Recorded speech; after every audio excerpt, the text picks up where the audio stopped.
How did you break your leg in the first place? Was it just overuse? Yeah, so during the Ironman in April, I fully fractured the fibula all the way through, clean through. And at that time, I have this toxic trait of I think that which I'm going to work on in 2024, that when I go, ouch, that hurts, I just think I'm hurt. And I just continue to push through the pain because I think I have this I have this mentality, I have this capability in my brain of like my mind is so much stronger than my body and I need to be able to figure out how to balance that out. I broke the leg during Ironman. I didn't actually know that until I got the x-rays after the LA 100 where she's like that was fractured a while ago and I'm like, "Oh, I know exactly when that was." So I was on crutches for like 3 weeks, took 50 days off, got through Leadville. After Leadville, I went and I ran the Bronx 10 miler. During the Bronx 10 miler, I stepped in a pothole and I felt the same exact feeling that I felt during the Ironman, the same shock wave. And I'm like, oh shit. The Bronx 10 miler was 2 weeks before the 100. I knew something was wrong, but what I didn't know is when I got the x-ray 3 days after the 100, I had a grade 4A stress fracture. 4B is like surgical.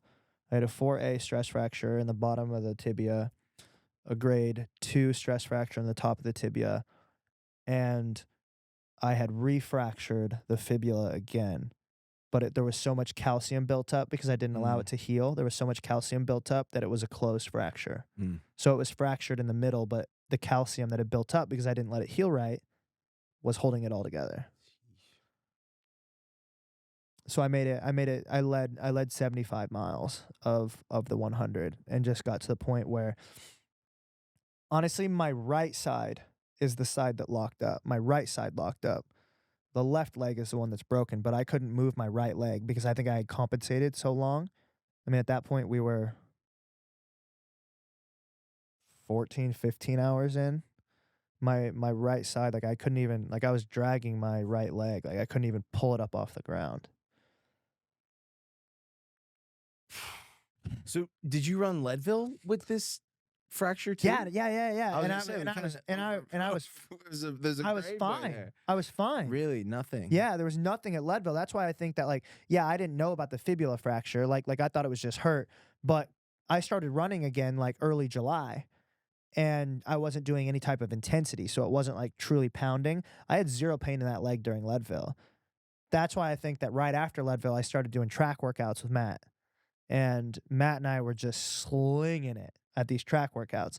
And I think that intensity refractured it. And then at the Bronx, when I stepped in that, because I was wearing the Vaporflies, and if you're familiar with the Vaporflies, they're very bouncy, but they don't have any ankle stabilizers. And I think that during all of that impact, and then when I stepped in that pothole, it just tweaked it just right. And yeah, so I had 3 MRIs and 2 X-rays, and they all came back. And she's like, "You have 3 fractures in your leg." She's like, "And you have one that you've had for a while." And I was like, "Yeah, like that was definitely the Iron Man." What do you do?